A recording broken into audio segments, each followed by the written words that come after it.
মসজিদে প্রত্যেক জুমার নামাজের খুতবাতে নারীদের নিয়ে খারাপ কথা বলা হয়, এমনটি দাবি করেছেন এক শাহবাগী নারী। এ বিষয়ে আপনার মন্তব্য জানতে চাই। এটা আরেকটা ঢালাও মন্তব্য করার নজির। দেখেন, মসজিদগুলোতে কি কথা বলা হয় সেগুলো এখন আজকাল সব জায়গায় রেকর্ড হয়। আলহামদুলিল্লাহ, মসজিদগুলোতে যৌতুকের বিরুদ্ধে কথা বলা হয়, মসজিদগুলোতে তরুণদেরকে বুকে যাওয়ার হাত থেকে বাঁচাবার জন্য কথা বলা হয়, মসজিদগুলোতে মাদকের বিরুদ্ধে কথা বলা হয়, মসজিদগুলোতে সমাজকে সুস্থ ধারায় রাখার জন্য চেষ্টা করা হয়। অতএব এই যে ঢালাও ভাবে জুমার নামাজে নারীদের বিরুদ্ধে নারীদের পরে খারাপ কথা হয়, যারা বলছেন এরা হলো নারীদের সবচেয়ে বড় শত্রু। এরা নারীদের অধিকার প্রতিষ্ঠা করতে চায় না, এরা নারীদেরকে ব্যবহার করতে চায়, নারীদেরকে ঢাল হিসাবে ব্যবহার করতে চায়। হাজার হাজার কোটি টাকার যে পর্ন ইন্ডাস্ট্রি আছে ওটা বাঁচাবার জন্য নারী অধিকারের নামে এরা অনেক পলিসি তৈরি করে। এদের এই সমস্ত মুখরোচক অনেক স্লোগানের পেছনে অনেক দুর্বিসন্ধি এবং অসৎ উদ্দেশ্য লুকায়িত আছে। আলহামদুলিল্লাহ, এদেশের মেম্বারগুলোর যে অবদান, আমি একটা কথা প্রায় বলি, আমাদের দেশ নানা কারণে অর্থনৈতিকভাবে আমরা পিছিয়ে আছি।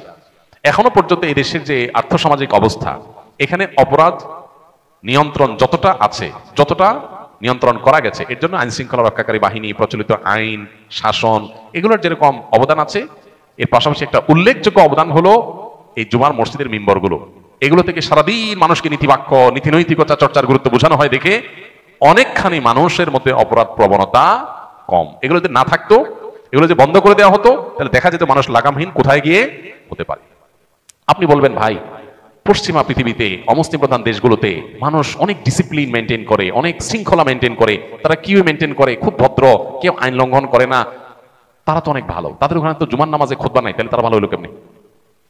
প্রথম কথা হলো, উন্নত দেশে মানুষের যখন অনেক টাকা পয়সা থাকে, চলার মতো সকল ব্যবস্থা থাকে, তার ছেসরামি, ছিসকে দুই নাম্বারি, ছোটখাটো প্রতারণা, এর আলঠেলা, ওর আপনার মেরে খাওয়া, এই মানসিকতাগুলো থাকে না। গরিব হলে, অসচ্ছল হলে এগুলো যতটা থাকে, এটা একটা বিষয়।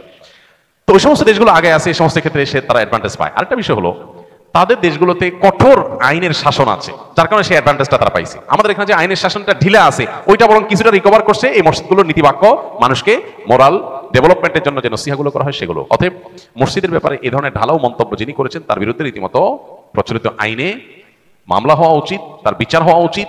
এত বড় দুঃসাহস যে মসজিদগুলোর বিরুদ্ধে কথা বলেছেন। আমরা এই ভদ্র মহিলার ব্যাপারে দোয়া করি, আল্লাহ তাআলা তাকে হেদায়েত দান করুন, তিনি ইসলামের সত্যতাকে বুঝার মতো তৌফিক আল্লাহ তাআলা তাকে দান করুন।